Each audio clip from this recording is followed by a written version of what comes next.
She combined these qualities with warmth, humor, and an unerring ability always to see the best in people. The decision came only minutes before the palace expected a carefully prepared announcement to move forward. King Charles sat with the final proposal before him, read the newly uncovered documents in silence, and then delivered a verdict nobody in Camilla's circle had prepared to hear. Her last-minute foundation plan would not be approved. No delay, no revision, no private compromise. The king had denied it outright, and the papers on his desk explained why. Before we go deeper into what this really means for the royal family, make sure to subscribe so you don't miss a single update. Camilla had expected this to become the defining triumph of her royal life. The Queen's Legacy Foundation was designed to unite her work on literacy, domestic abuse, animal welfare, and support for older people beneath one permanent organization carrying her name. A royal foundation is a charity publicly connected to senior members of the monarchy, giving it prestige, influence, and access ordinary organizations rarely receive. The proposal had already passed through early palace reviews. Her advisors had prepared donors, drafted announcements, and treated Charles's signature as the final formality. Charles saw something they had not expected him to see. Newly recovered financial and governance documents revealed hidden connections between several proposed trustees and figures already working inside the Queen Consort's charitable network. Governance documents are the rules showing who controls an organization, how money is managed, and who has the power to make decisions. These papers suggested that loyalty, personal access, and private relationships might carry more weight than independent oversight. The king reached the final page alone. He removed his glasses, placed the proposal beside the new file, and pressed one hand against the desk as his private secretary waited. "This cannot proceed," he said. His voice remained calm, but the order that followed was absolute. No royal name, palace office, staff member, residence, archive, or crown resource could be attached to Camilla's foundation. Camilla received the news in her private sitting room and immediately assumed that a procedural mistake had caused a delay. Her aide corrected her carefully. Charles had personally rejected the proposal, and there would be no revised announcement. The Queen's expression hardened. She asked everyone except her senior secretary to leave, then stared at the decision that had destroyed months of preparation in a single moment. Charles understood the pain he had caused. Denying the foundation meant publicly wounding his wife, yet approving it could place his judgment and the monarchy's credibility at risk. Then he found the detail that changed everything. A handwritten note promising privileged access to royal residences, staff, archives, and fundraising channels without normal independent control. Worse still, the correspondence contained a familiar name, someone close enough to Camilla to turn a rejected proposal into a deeply personal betrayal. But before the hidden name could be understood, the palace had to confront the two people now, standing on opposite sides of a decision neither marriage nor monarchy could easily contain. Behind the formal language of royal approval stood a husband and wife who had survived scandal, public rejection, and decades of scrutiny together. Charles had defended Camilla when the institution hesitated to accept her. She had stood beside him through accession, illness, and the crushing weight of the crown. Yet now, the very loyalty that had bound them was being tested by a proposal she viewed as her legacy, and documents he could not ignore. Camilla entered Charles' supple private room without aids and found the rejected proposal closed on the table between them. He quietly offered her a chair, but she refused to sit. The Queen Consort, the title held by the wife of a reigning king without giving her his constitutional powers, stood rigidly as though accepting the seat would mean accepting defeat. For years, she had endured criticism while supporting literacy programs, domestic abuse survivors, animal welfare groups, and older people. The foundation was supposed to prove that her service had created something permanent, something stronger than the controversies that had followed her through palace life. Charles listened as Camilla defended the plan. She insisted that it had been designed to preserve vulnerable causes, not reward private allies. The king answered that the newly recovered papers told a different story. Their structure appeared capable of protecting connected individuals more effectively than the charitable mission itself. His words struck her harder than the formal refusal. She did not hear concern about administration. She heard her husband withdrawing the trust he had defended before the world. Camilla asked whether he truly believed she had knowingly allowed the foundation to become compromised. Charles hesitated, and that pause deepened the wound. He understood that rejecting the proposal meant hurting the woman who had stood beside him through accession, the formal moment when a new monarch takes the throne, and through the pressures of his reign. Yet any organization carrying royal authority would survive beyond them both. Personal devotion could guide a marriage, but it could not excuse a structure that might damage the crown for years. William had also seen the documents. The prince was informed because the agreements could affect how royal charities were controlled during his future reign. Speaking privately with his father, he chose each word carefully. Personal pain could fade, he warned, but institutional damage could become permanent. Charles accepted the warning, because the future king would one day inherit every consequence hidden inside the proposal. Camilla's anger sharpened when she learned about that consultation.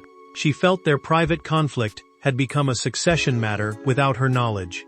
Then Charles revealed, through the documented palace review, that the file had not come from a journalist or political enemy. Someone within the foundation's planning network had preserved the evidence and delivered it directly to the palace. That person had either become frightened or had decided to destroy the plan from within. To understand why Charles's refusal became unavoidable, the story must return to the precise evening when a whispered promise turned an ambitious legacy project into a palace liability. The crisis did not begin with the papers placed before Charles. It began months earlier, beneath the polished confidence of a royal charity reception, where smiles concealed negotiations, and a few careless words reached the wrong ears. Camilla believed she was building momentum for a foundation that would secure her work for generations. Instead, one conversation near the end of the evening created the first record of promises that Buckingham Palace had never authorized. Camilla had gathered selected donors, advisors, and prospective trustees at Clarence House to introduce the early idea behind her foundation. Clarence House is the royal residence long associated with Charles and the Queen Consort, often used for private meetings and charitable receptions. At that stage, the proposal sounded modest. It would coordinate support for literacy programs, domestic abuse charities, animal welfare groups, and services for older people without replacing the independent organizations already doing the work. Yet Sir Jonathan Vail wanted the project to sound far more powerful. Speaking privately to prospective donor Marcus Halden, he promised access to royal venues, palace-hosted fundraising dinners, and permanent patronage from future sovereigns.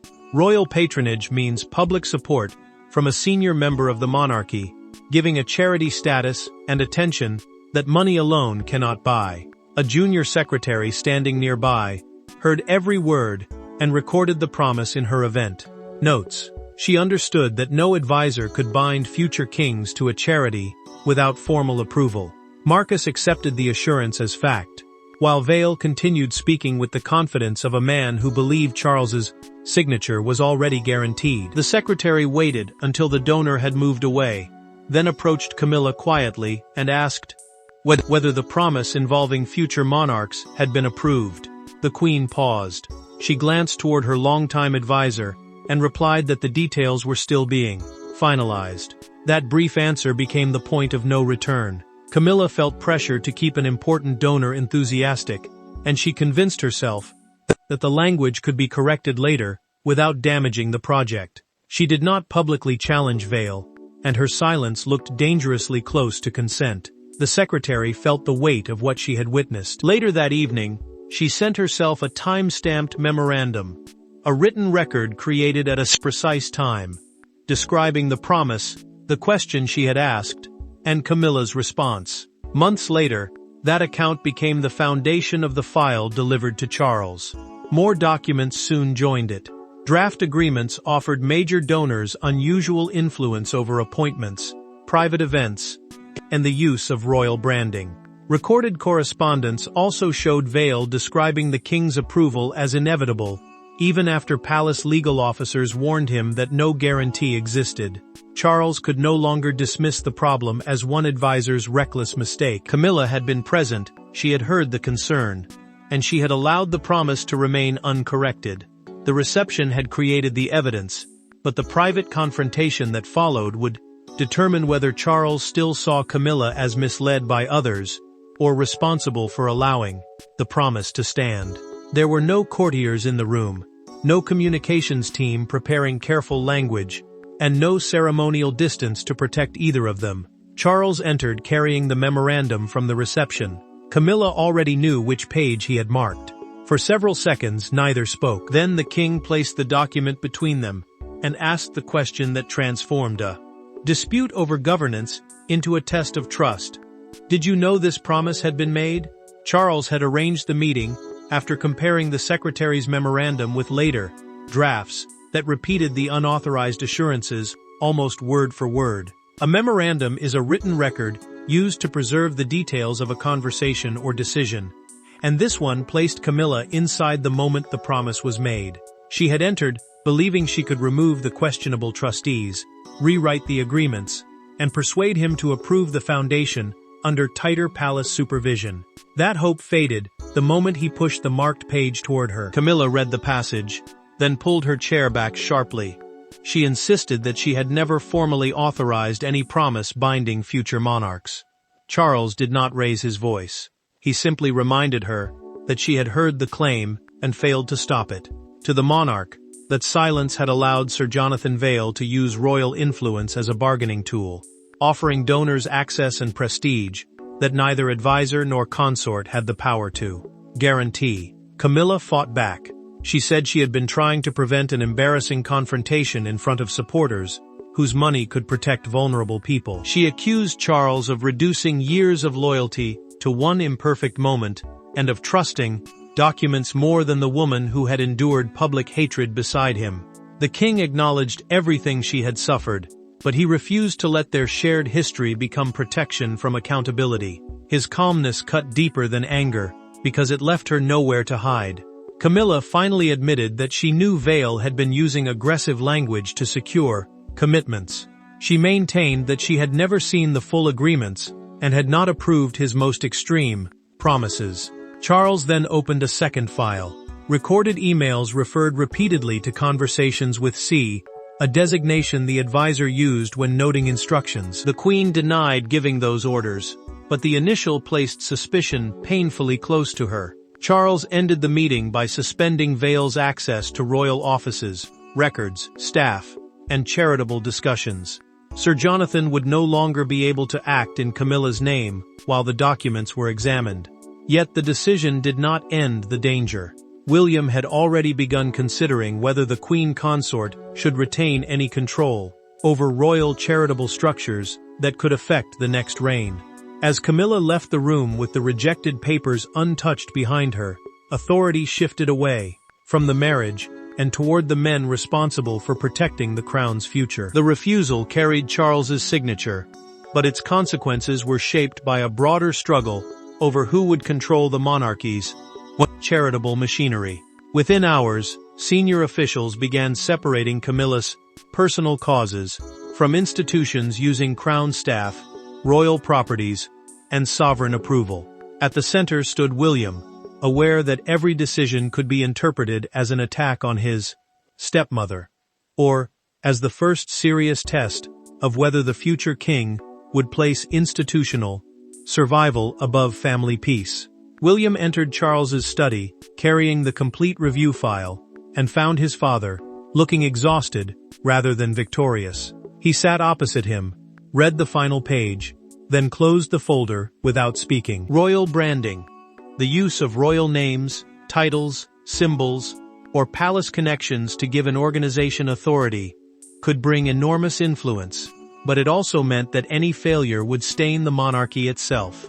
The prince finally said that the foundation could not be repaired by changing trustees or rewriting a few clauses. Its original design had been built around access, not independence. Charles admitted what he had not said aloud before. He feared Camilla would see the refusal as abandonment. The king had spent years defending her against public hostility, and now his own decision had destroyed the legacy she believed would justify those years of suffering. William understood the pain, but he warned that allowing the plan to continue would expose her to something far worse. A private wound could heal. A scandal involving royal influence, donor access, and hidden appointments could define her forever. William carried his own discomfort. Supporting the refusal risked reopening old family tensions and making him appear eager to weaken his stepmother. Yet stepping away would be equally dangerous. The future king could not ignore arrangements that might bind his reign, commit palace resources, or place loyal household figures beyond proper scrutiny simply to preserve family peace. Charles approved the creation of a temporary oversight committee, a small independent group responsible for reviewing decisions before they could proceed. Every royal resource connected to Camilla's charitable work would now be examined. No appointment, donor agreement, fundraising event, or use of palace staff could move forward without clearance. The committee's first findings deepened the alarm. Several proposed positions had been reserved for people personally loyal to Camilla's household, rather than specialists chosen through an open process. Then officials discovered an unsigned letter naming Sir Jonathan Vale as executive chairman. The role would have given him sweeping control over donor access, trustee nominations, palace communications, and the foundations, as public message. Far more authority than the queen consort had claimed she intended. Vale learned of his suspension before the palace could contain the damage. He did not call Charles. He sent Camilla a direct message warning that if he was blamed, he would reveal how deeply she had participated in the planning. The machinery of control had moved decisively, but the first true consequence arrived not through an official statement. It came through a single message that left Camilla staring at her phone in silence. Camilla had spent hours convincing herself that the foundation could eventually be rebuilt, and that Charles's decision, however painful, was directed at flawed paperwork rather than at her judgment. Then Sir Jonathan Vale's message arrived. It did not contain an apology or a promise of discretion. It contained a warning. If the palace made him the sole culprit, he would release correspondence proving that the queen, the sole consort, had been informed about donor promises long before the documents reached the king. Camilla read the message twice, locked her phone, and placed it face down beside the rejected proposal. Vale's palace pass had already been suspended, his official email access removed, and his place in royal charity meetings cancelled. A palace pass is the security authorization that allows an approved person to enter restricted royal offices and attend private meetings. Without it, the advisor had been cut away from the institution he once expected to influence. Camilla's private secretary asked whether she should call Charles. Not yet, the queen replied. She moved away from the table and gripped the curtain with both hands, struggling to accept that the man she had trusted to build her legacy was now threatening to destroy it. Yet his warning carried force because it contained enough truth to cause real damage. Palace communications officers prepared a controlled statement saying the foundation had failed to meet governance standards, the rules ensuring that a charity is managed legally, independently, and responsibly, without naming Vale or accusing Camilla. The careful language could protect the monarchy publicly, but it could not erase what had happened privately. Charles received confirmation of the threat through a documented security briefing. The king was shaken by Vale's willingness to use his wife as protection, but he refused to negotiate behind closed doors. He ordered legal and security officials to preserve every email, message, draft agreement, and recorded instruction. Upcoming fundraising meetings were cancelled, while donors were informed that no royal organization had been created, and that earlier promises carried no authority. Camilla's secretary then uncovered an older email that changed the balance again. In it, she had warned Vale not to promise permanent royal patronage, the formal public support, of a royal figure that can bring a charity attention and influence. Camilla's reply did not approve those promises, but it focused on keeping them out of written agreements rather than stopping them completely.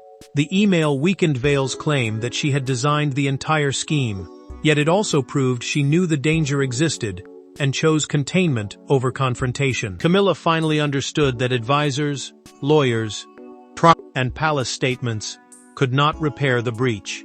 She requested one last private meeting with Charles, not to rescue the foundation, but to discover whether anything between them could still survive. With the proposal dead, and her closest advisor turning against her, Camilla approached Charles without a defense team, without revised papers, and without the certainty that he would believe what she said next. The second meeting was nothing like the first. Camilla carried no proposal, and Charles brought no official file. They met after the household had withdrawn, with no secretary recording decisions and no advisor waiting beyond the door. For the first time since the documents emerged, neither spoke as monarch nor consort. They spoke as two people confronting the cost of ambition, silence, and loyalty, and whether truth could survive after trust had been damaged. Camilla had already accepted that the Queen's Legacy Foundation would not be revived, renamed, or transferred to another royal office. She understood that the formal decision, the final ruling carrying the king's authority, could not be reopened through private persuasion. Charles had agreed to meet only after making that boundary clear. What remained was not a debate over approval. It was a reckoning over responsibility, their marriage, and whether her existing charitable work could continue without the structure that had nearly consumed it. Camilla placed her phone on the table, with Sir Jonathan Vale's threatening message still open. She told Charles that she would surrender every email, note, and recorded exchange, including the communications that made her appear careless. The Queen did not ask him to protect her from embarrassment. She admitted that urgency had slowly become entitlement. After years of fearing that history would remember only scandal, she had become desperate to create something permanent under her own name. That fear had made her ignore warnings that the project was becoming too personal and too dependent on royal access. Charles listened without interrupting. When she finished, the king told her that his refusal had never been a rejection of the causes she had served. It was a refusal to let the fear of hurting his wife override the responsibility attached to the knot. Crown, the institution, and public duty carried by the sovereign, not merely the object worn at a coronation. He could love her and still deny her. In that painful difference lay the burden neither of them had wanted to face. Camilla agreed to dissolve the planning group, remove Vale from every remaining role, and continue her work only through charities with independent leadership and clear financial control. Charles then admitted that he had consulted William to protect the next reign from hidden obligations, not to isolate her. The explanation did not erase the Queen's hurt, but it ended her belief that the prince had secretly engineered her humiliation. Charles reached across the table and took Camilla's hand. The gesture offered no instant forgiveness and no return to what existed before. It promised something harder: trust rebuilt through action, honesty, and consequences accepted without excuse. Their private agreement steadied the family, but it came too late to contain the documents already moving beyond palace control. Charles and Camilla had finally spoken without titles between them, but outside the palace gates, the rejected foundation was about to become a national symbol of privilege, accountability, and royal power. By morning, the palace's carefully controlled silence had collapsed beneath one explosive headline. The public did not see draft agreements, private apologies, or the conversation that had taken place after midnight. They saw a king denying his own wife's foundation after secret documents exposed unauthorized promises. To some, it was proof that Charles had finally placed duty above affection. To others, it revealed how close royal influence had come to being treated as private currency. A leaked summary of the governance file reached major newspapers and broadcasters before palace officials could release their prepared explanation. A governance file is the collection of rules, agreements, and records showing who controls an organization and how its power is used. Buckingham Palace confirmed that Camilla's proposal had been denied, and that every royal resource connected to it had been withdrawn. Yet officials refused to discuss the private conversations between the Queen Consort and Charles, leaving the public to judge the decision through fragments of documents and furious commentary. Outside Buckingham Palace, a newspaper vendor raised a front page dominated by 3 words: "Charles says no." Beneath them appeared the king entering a state engagement alone. Tourists stopped beside the palace railings, photographed the headline, and argued over whether the monarch had shown courage or exposed a deeper culture of privilege. The story no longer belonged to the family. It had become a national argument about power. A leading evening presenter opened the broadcast by calling the refusal the clearest demonstration of royal accountability since the new reign began. Royal accountability means that even senior members of the monarchy must answer for how public trust, palace access, and royal influence are used. The program displayed the disputed promises involving private fundraising dinners, royal venues, and permanent patronage from future sovereigns. Camilla watched the coverage alone. She flinched when one commentator dismissed the foundation as a vanity project, then switched off the television when another questioned whether she had ever understood the limits of her position. The Queen knew the criticism was not entirely fair, but she also knew her silence at the reception had helped create it.